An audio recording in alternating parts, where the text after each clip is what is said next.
I'm a biologist. I understand the biology. Are you saying that a woman is only a person who has two X chromosomes and a man who is someone who only has an X and a Y chromosome? I think that's the scientific definition, yes. It's actually not. All right, everyone. So this is a very enlightening exchange between an LSU biology student and Christian speaker and apologist Frank Turek during an open Q&A. Now, if you're not familiar with Frank Turek, he's a man who came to Christ while serving as an aviator in the Navy, and what brought him to the Christian faith was apologetic content. So now he tours around the country giving talks about Christian evidence and taking questions, obviously. Well, the trans issue comes up during that Q&A, and to his credit, he handles it by, among other things, being very open about his own life. So let's take a look. What do you have to say for people who don't fit in your definition of man or woman? I'm a biologist. I understand the biology. Are you saying that a woman is only a person who has two X chromosomes and a man who is someone who only has an X and a Y chromosome? I think that's the scientific definition, yes. It's actually not, because there can be people with XXY. There can be Y chromosome inactivation. The way that this biology works is that you have genes. Those genes make proteins. Those proteins develop the traits that you define as men and women. They develop the features that you define as male. They develop the genitalia. But you can be a woman with female genitalia and be XY. You can be a man, but you can have XX chromosomes. Yeah, I understand what you're talking about, Grace. You're talking about a very rare condition known as intersexed. One in 100 people experience chromosomal differences in sex. Okay, but not 1 in 100 have different genitalia or ambiguous genitalia. And what do you say to those people? Well, what you say is that's a situation that is not the norm. We're not saying that they're not people, obviously. As I understand it, maybe you know more about it than me, when you do have a truly intersexed person, at that point, either the parents or when they're old enough, they can decide which way they're going to orient themselves and they can get the appropriate surgery. But that's not what we're experiencing in our culture. So you're saying that it's okay for people to decide their gender? In that situation, but that's not what we're talking about in our culture. What we're talking about in our culture are people with perfectly normal functioning sexual organs trying to have them removed and trying to transition to another gender, which is impossible scientifically. Have you ever doubted that you're a man? You've doubted that you... Oh, have I ever doubted I'm a man? No, I have never doubted I'm a man. Then what do you say to a transgender person who has never doubted their gender? You're saying that we all change and that obviously transgenderism is a product of some kind of phase, but you've never doubted that you're a man. So where's your development of this change? Grace, I'm not denying there are people truly with gender dysphoria. I've already said that. What I'm saying is the way out of that problem is not surgery according to the data. Okay? Psychiatry is the way out of that problem. I also don't agree with your statement that after surgery, you implied that transgender people are more likely to commit suicide after surgery.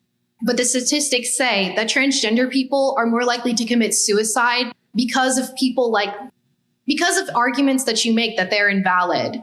No, I'm not saying they're invalid. I'm just saying that you implied that it's the surgery that's causing suicide No, it's rates. not. What I'm saying is the surgery doesn't fix anything. That's the point. It's practically the same rate, whether they have the surgery or not. Okay, I think there's a few things that need to be noted about that. First of all, he's right about that statistically speaking. It's the same whether the surgery is there or not. That's a true thing. But also, just going back to where she began, as a biology student, which is great, one of the things that she may not be aware of is that when you really delve into the whole trans issue, you discover it goes beyond just individuals struggling with gender dysphoria. There's an entire philosophy, a school of thought that is infused into most academic settings, including biology. And so her read on biology, whether she realizes it or not, is being guided by that philosophy. There's a whole formal thing that goes on that a lot of students aren't aware of, that philosophers outside of biology influence biology. Also, you should always be kind of suspicious of people that run to the extremes in these kinds of discussions, because he did a good job, I think, of bringing it back to what the actual point is. We know there's intersex people. We know that there's these aberrant situations, but he said, that's not what I'm talking about. I'm talking about the whole issue, and then eventually the whole issue of people just kind of struggling internally and their culture pushing them in that direction. So I'm going to go on, but because next he's going to say something that's pretty wild, and I don't think anybody expects him to say it, especially her. You woke up and grew breasts today. Would you like them to be removed? There are men. Say that again? Have you ever heard of gynecomastia? I had it. And if Yeah, I didn't think she saw that coming. No one else. Like if you're not paying attention at that point, you'd probably go, okay, I'm paying attention now. What did he just say?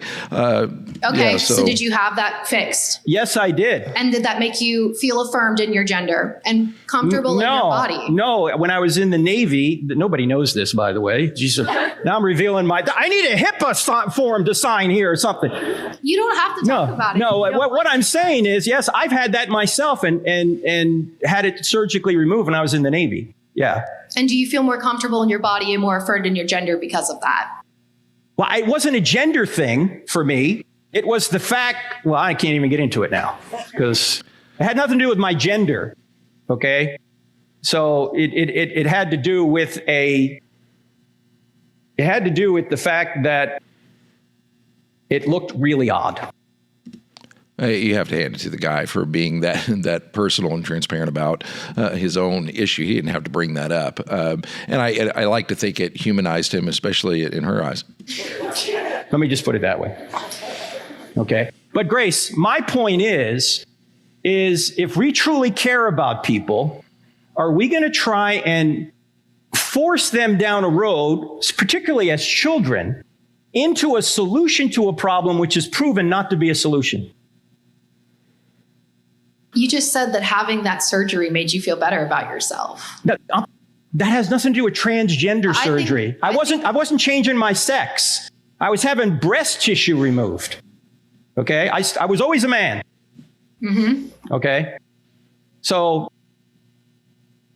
And say that I have XY chromosomes, but I'm born with female genitalia and female body types, but I believe I'm a man. Should I not be allowed to have that breast tissue removed? As an adult, you can do whatever you want. Yes, that's fine. My problem is with the children.